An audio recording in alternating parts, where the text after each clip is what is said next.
This is The Scoop for Tuesday. I'm Sean Canan with the WMNF News headlines. The Sarasota Police Department says in an email that it was investigating what it called an officer-involved shooting yesterday morning. Police gave few details about the incident near the Ringling Museum. The Sarasota Herald-Tribune reports that authorities were seen towing a bullet-ridden Cadillac sedan out of a pond, and that a vehicle with the medical examiner's office was on the scene. Police said the public is not in danger and the law enforcement that were involved are on administrative leave.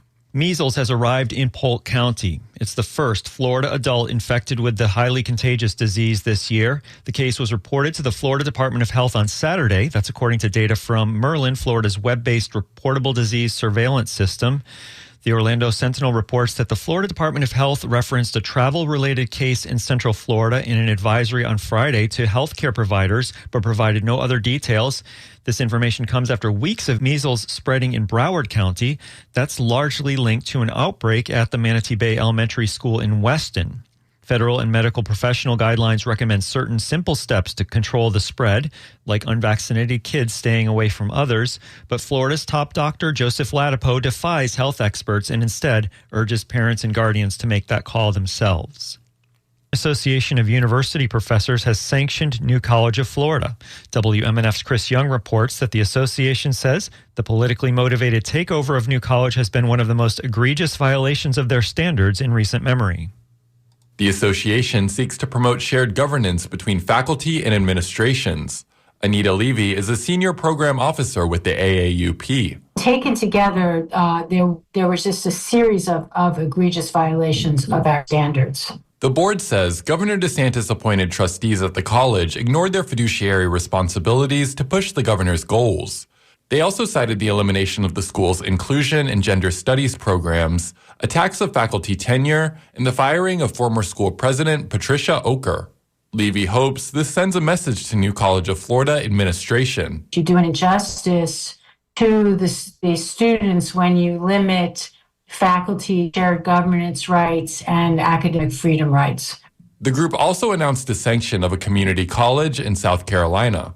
For WMNF News, I'm Chris Young. The Florida Department of Environmental Protection asked a judge yesterday for a partial stay of a ruling in a legal battle about a 2020 decision that shifted permitting authority from the federal government to the state for projects that affect wetlands. The DEP pointed to permits in regulatory limbo.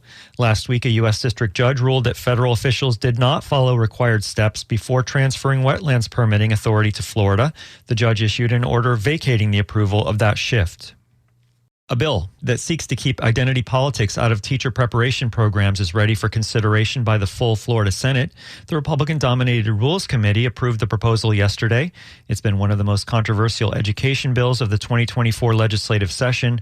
Under the bill, teacher prep programs at colleges and universities could not teach identity politics or be based on theories that systemic racism, sexism, oppression, and privilege are inherent in the institutions of the United States and were created to maintain social, political, and economic inequalities.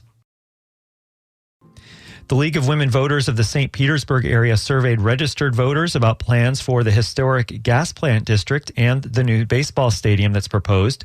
WUSF's Megan Bowman reports the majority who responded are opposed to the redevelopment. The League's Robin Davidoff says her group worked with professors to come up with the survey questions and spoke with experts about the deal. And one economist said, you know what, the city would be better off building a Macy's because you would have more jobs, more income, and more property tax. That's how bad these deals are. One major issue survey respondents have is with the affordable housing provided in the Hines Race proposal. Current terms say the group is committed to building 1,200 units, but they can pay a buyout penalty of $25,000 each if they fail to meet that number. Earlier this month, the Community Advisory Committee voted unanimously to ask the City Council to increase that penalty amount. I'm Megan Bowman in Tampa. Today it'll be sunny, breezy, and hot. Highs will be near 80. Tonight, partly cloudy with overnight lows in the high 50s. Tomorrow, mostly cloudy, breezy, and hot with highs near 80. I'm Sean Canan with the WMNF News headlines. This is The Scoop, recorded at WMNF Tampa.